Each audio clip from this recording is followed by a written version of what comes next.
Meu nome, Maria Beatriz Rosário de Alcântara. Eu sou professora.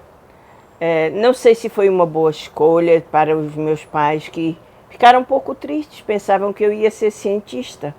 Mas, finalmente, fiquei professora, porque é realmente uma coisa que nos dá prazer quando se começa a ser professora e ver a evolução dos alunos. Por isso, preciso também dizer o meu nome. Beatriz Alcântara é o nome literário, é o nome do trabalho e pelo qual eu sou conhecida. Bom, a minha cadeira na Academia Cearense de Letras é a número 16. E o seu patrono é o Franklin Tavora. Franklin Tavora foi o primeiro grande romancista nordestino. E ele é muito respeitado e conceituado pela inovação, por ter trazido algo que nem se falava, nem se esperava. Eu sou feliz de ter como patrono o Franklin Tavora e gostar de viajar junto com ele nessas notícias todas, nessas histórias que têm tanto interesse no Nordeste. Eu não sei exatamente quando começou o meu interesse pela literatura.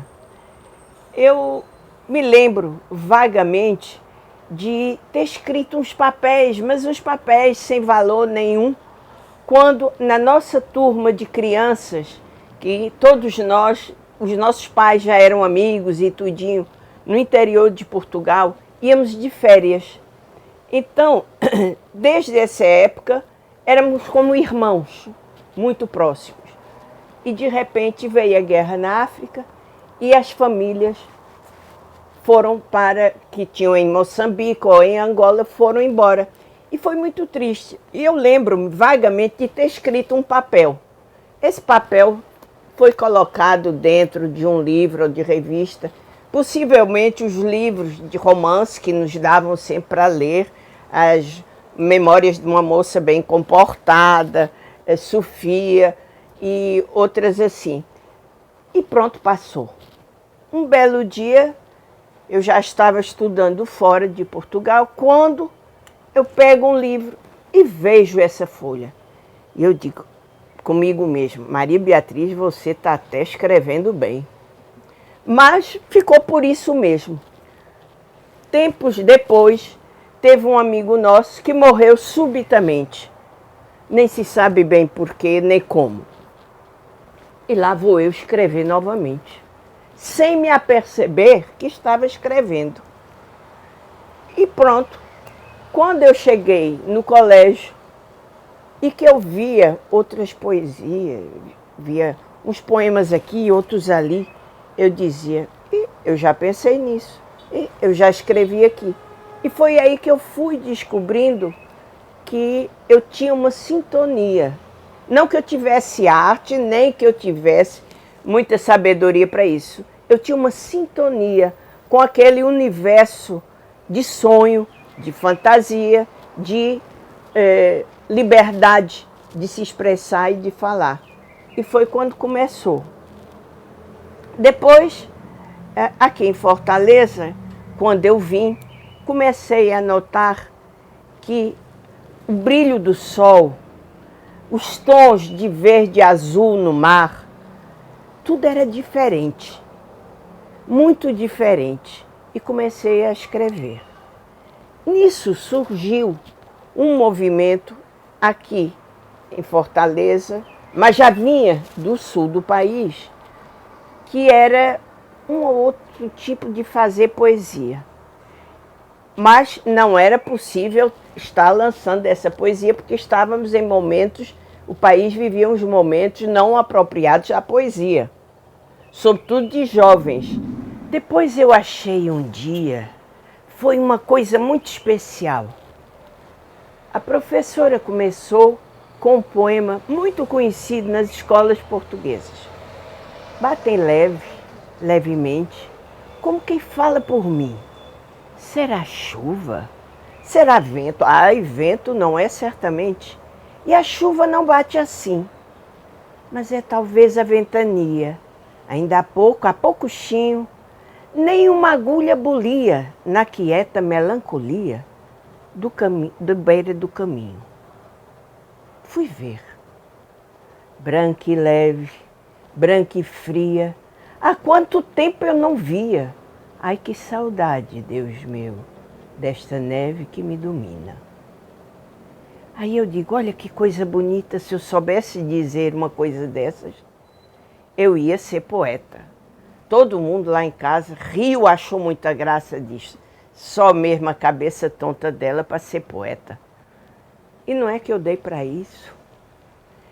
Aqui no Ceará, eu vim a ter mais noção do que era essa poesia quando um grupo de amigos que faziam a poesia marginal, e essa poesia marginal nasceu de uma grande movimentação na Praça do Ferreira, onde cada um levava seus poemas.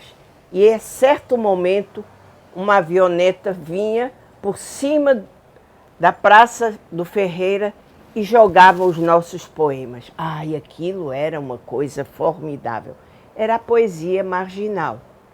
E que acho que foi isso que me deu forças e acreditar que eu podia fazer poesia sem ser de mau gosto.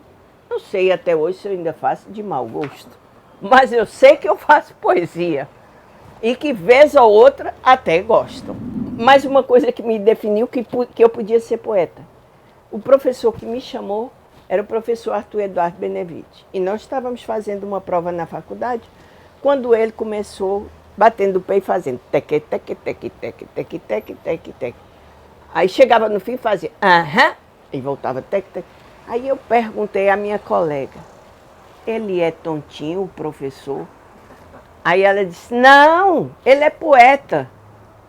Aí eu pensei, se ele é poeta, com isso eu também posso. Bom, algum tempo depois que eu saí da faculdade, me encontrei com o professor Arthur Eduardo Benevides, o príncipe dos poetas cearenses, e que me convidou, não quer entrar na academia, você dá certo, o que você gosta de fazer, o que você sabe fazer, vai dar certo. Eu digo, professor, não vai dar certo, porque mulher de um político sempre tem que estar atrás.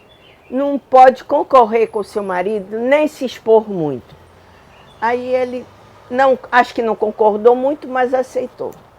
Algum tempo depois, o professor Arthur volta a conversar. Olha, será que você não quer ficar na vaga do professor Newton Gonçalves, que era um médico famoso e muito respeitado, na cadeira 16?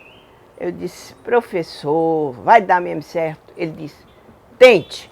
E olha, foi com grande surpresa que eu vi que concorri sozinha, mas ninguém concorreu. E fui aprovada e gostei. E ainda mais, no ano do centenário da academia, foi o ano em que eu me elegi. Em setembro. E em novembro eu tomei posse.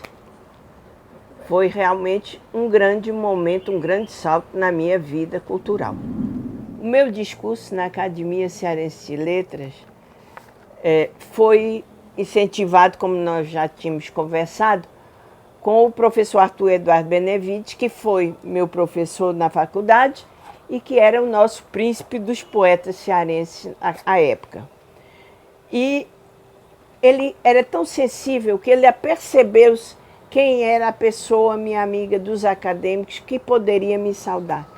E convidou a muito querida a Marli Vasconcelos, uma grande poetisa, e que me saudou com um carinho imenso, imenso, que até me comoveu, tanto que me deu, como dizem em Portugal, a genica, quer dizer, a força super para ler o meu poema e contar tudo como aconteceu.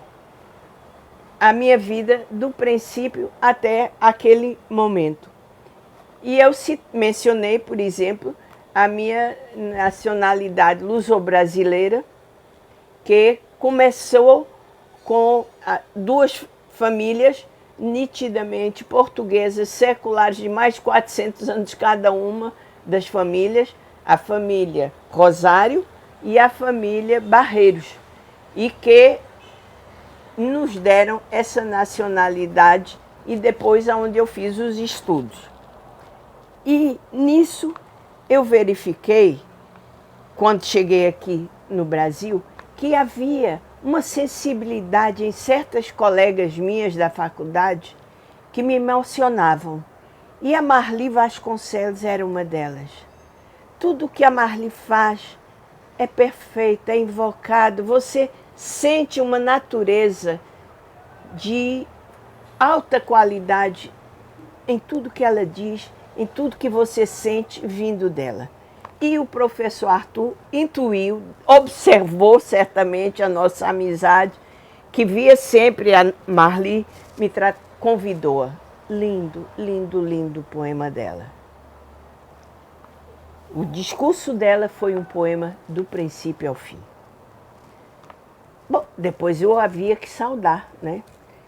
E com o auxílio na formação, porque o professor Arthur, ele se preocupava em nos dar a orientação de como deve ser feito um discurso acadêmico, quais os tópicos. E ele nos orienta e pediu: Marli, você que já tem orientado outras pessoas, ajude Beatriz. E ela me ajudou muito. Ela perguntou: de quem você se lembra na sua leitura? E eu disse: olha, eu comecei a leitura com aqueles artistas e escritores antigos que nos falavam de jovens que lutavam, que davam a volta ao mundo, e nós também dávamos a volta ao mundo, e era aquela alegria. Mas, sobretudo, eu gostava do mistério. E ela disse: mistério como? Eu digo: por exemplo, eu gosto de ler um escritor que muita gente nem entende. E eu mesmo não sei se entendo todo, mas que eu gosto. Quem é ele? Eu digo: Marcel Proust. Ela: Marcel Proust? E eu digo: sim. Ela disse: vixe, tu é mais letrada do que eu pensava. Mas não era não. Era só de que eu gostava. Como é que eu comecei? Com que livro eu comecei?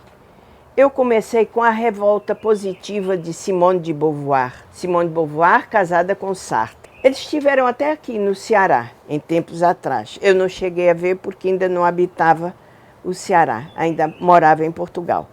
Nesse da Revolta Positiva de Simone de Beauvoir, havia ainda alguma coisa assim. Eu ainda não era nem casada, eu não tinha filhos, eu ainda era uma adolescente um pouco braba e que gostava da Simone de Beauvoir e do pensamento dela.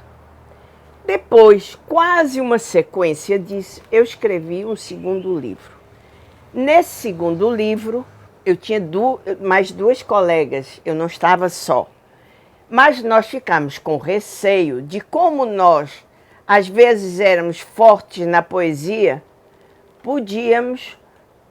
a família não gostar e nós podíamos entrar em conflito. Então, cada uma inventou o seu nome. Mara, porque vinha de Maria Luísa. Mara. Zara, era eu, Beatriz, a última letra era o Z. Então eu era Zara. E Lara era da Luísa. Então nós fazíamos, quando perguntavam, e aqui nós fizemos a nossa capa, com 3 mulheres pensando e conversando e vendo o acontecer. Esse foi um livro assim, muito especial para todas nós, né? Eu, por exemplo, fiz um poema que até hoje eu gosto, porque tudo de Proust me encanta. Dessa poesia marginal, eu tiro um poema que eu gosto muito. É Em Torno de Proust. Eu quero minhas vinhas avermelhadas. O sino do campanário, a doidinha de avô, as andorinhas voando rasteiras, o cheiro de terra molhada, a tarde abafada e rubra, o milho rei na desfolhada, a casa grande cheia e o espelho de Veneza, as comédias na cave das batatas e até o óleo de rícino com café. Ah, então sim, eu reencontrarei este meu tempo, o meu tempo que me fez feliz. Os Autos de Natal. Entre esses livros muitos que eu fiz, eu comecei achando que o Natal só tinha sentido na medida em que nós nos doávamos. Nós trocávamos o sentimento, a maneira de ser, o carinho, o afeto, a discordância até uns dos outros. É o momento do Natal. E que a gente precisa comungar as mesmas ideias, o mesmo bem-querer. Então eu comecei a escrever. Todo ano, no Natal, eu fazia. E olha, a lista é imensa das pessoas da família que já se inscreviam em Outubro Novo. Olha, eu quero ir para o Alto de Natal, eu quero ir. E todos nós participávamos. Então foi realmente algo muito feliz esse tempo de Natal. Tivemos vários poemas, mas eu acho que não adianta muito dizer para hoje esses poemas. É só para dizer como o Natal foi importante. E como de 150 livros eu tenho apenas 3. Todas as pessoas que souberam e já viram, eu queria aquele teu livro com os Autos de Natal. Então o meu filho Leonardo, que ainda era bem pequeno, não sabia nem falar direito, ele perguntou, mãe, eu quero fazer o Natal. Eu digo, então olha, vai ser uma árvore. Senta nessa pedra e quando o vento passar, tu balanças. Ele balançou tanto que caiu da pedra. Mas foi uma coisa muito boa inventar o Natal. E todo ano, em todo lugar, aqui no Ceará, me convidam para eu trazer um novo poema um novo auto de Natal. E esse ano eu já tenho 2 para escrever. Mas chegou também o tempo da gente amadurecer e começar a pensar na gente, nos da nossa terra e tudo mais. E começamos a notar uma coisa, que quando se diz é nordestino, é uma descrença. E que nós temos tido valores imensos em todas as áreas, da música, da literatura, de todas as artes, na medicina, quanto já estivemos, nas artes plásticas também. Tudo nós temos tido sucesso. E então, uma amiga de Pernambuco, a Lourdes Sarmento, e eu resolvemos. Vamos fazer antologia com todo mundo que escreve, mas também ninguém que não seja do norte ao nordeste. E começamos a fazer essas antologias. Só podiam dela participar as pessoas que eram do norte ou nordeste. Gostei muito. Eu queria ler um que fosse A Dama das Paixões. A dama de negro caminha pela minha rua, pasto de sonhos no tropel do tempo.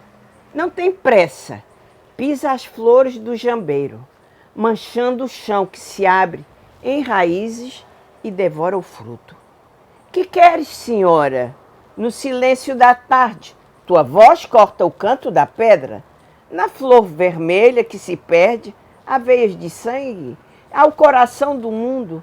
Deixa, senhora, que as pedras durmam e as flores do jambeiro amem o chão horizontal e verde.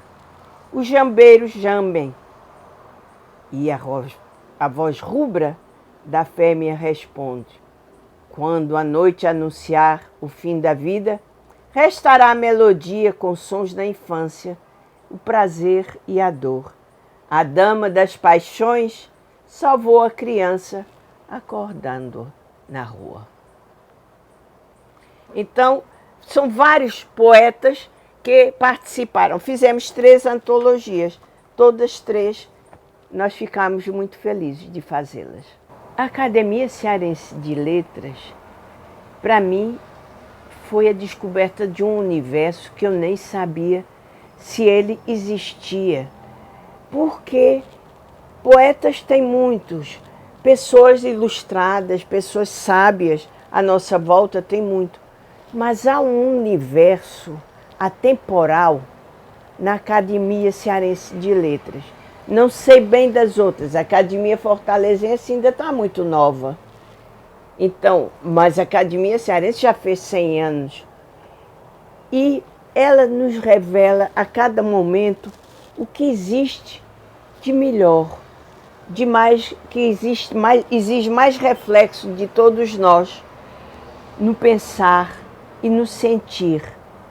É muito diferente. Eu não pensei jamais entrar numa academia, mas quando eu entrei, eu aprendi o querer bem, muito bem, as palavras. E ver que as palavras não podem ser soltas a esmo. Elas têm um sentido. Elas se encaixam em uma verdade que às vezes a gente não descobriu ainda que ela existe. Então, a Academia Cearense me faz isso. Por outro lado, eu acho que ela também faz as outras pessoas descobrirem, e essa é uma das nossas missões, é fazer despertar nos outros que são até interessados, mas que talvez não conheçam o evoluir do pensamento. Começou com a professora Ângela Gutierrez, foi minha colega de faculdade também, que como não podia mais fazer a reunião presencial, começou a se fazer digital. E começou-se a fazer um intercâmbio de interior com a capital. E assim fomos nos conhecendo.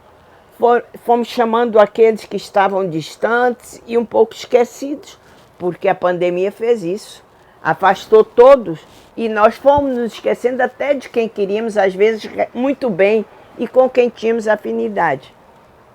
Então vieram várias cidades, vários locais.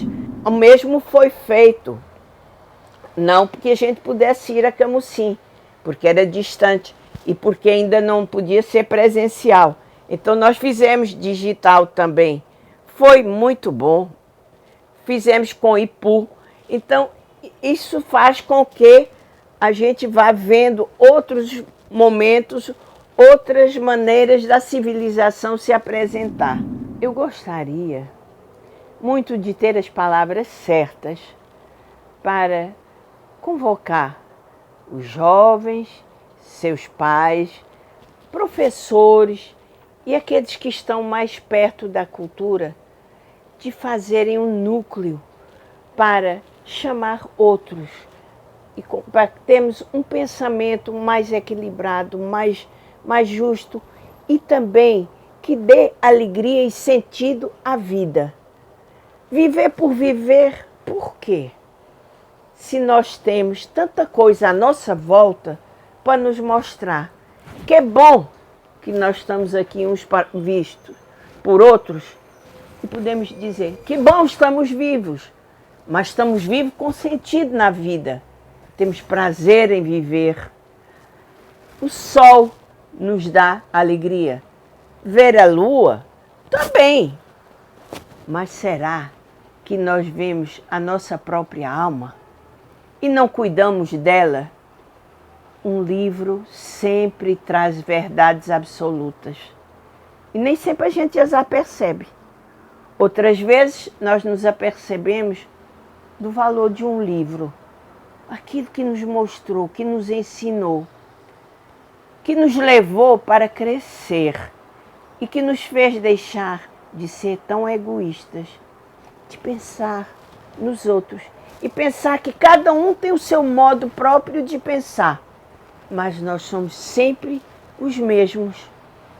A nossa natureza é sempre a mesma. O que nós pensamos e vemos do mundo é o mesmo, só que às vezes a gente tem preguiça de se relacionar com eles e de procurar um bem-estar e um viver com mais harmonia, de pensar no outro e de dizer: seremos felizes, mas a minha palavra neste momento, que eu li num livro, que eu encontrei numa revista, que eu li num jornal, é que me está dando a satisfação da descoberta que eu preciso levar adiante. Eu acho que a leitura é primordial. E eu gostaria de ter palavras mais bonitas para dizer. Olha, mas foi essas que eu soube por hoje. Obrigada. Pois é, eu me esqueci de dizer isso, que o Lúcio e eu somos casados com separação de livros. Um livro que é meu não é dele, o que é dele não é meu. Mas podemos ler.